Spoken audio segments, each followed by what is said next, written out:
The More You Grow is sponsored by OSU Extension and the College of Food, Agricultural, and Environmental Sciences. Hey there, have you ever looked through a kaleidoscope and wondered how it makes all those cool, colorful patterns? Spoiler alert, it's not magic, it's science. And today we're making a kaleidoscope ourselves while learning how light and reflection works. A kaleidoscope is like a tiny world of color inside a tube. When you look through one end and twist or shake it, mirrors inside reflect the light and the other objects over and over again to create amazing designs. Let's make one of our own. It's way easier than you think. Here's what you're gonna need.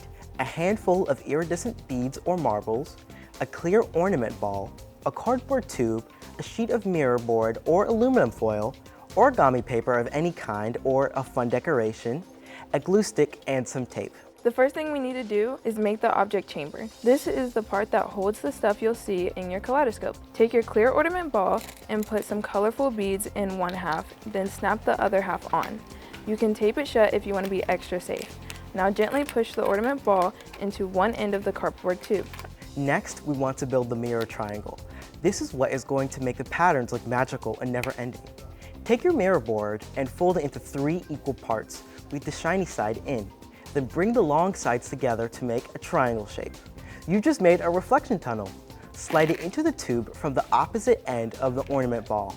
If you're using foil, line the inside of the tube with it. Now, let's make it look pretty.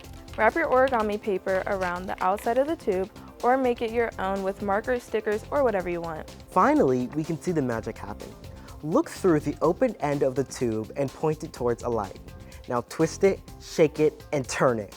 Those little beads bounce around and the mirrors reflect them into endless patterns. It's like a little light show inside a tube. There are so many more exciting things just like this that you can do with 4-H and Extension. Scan the QR or go to go.osu.edu/themoreyougrow to find links to more projects or get connected with the County Extension Office where you live. The More You Grow is sponsored by OSU Extension and the College of Food, Agricultural, and Environmental Sciences.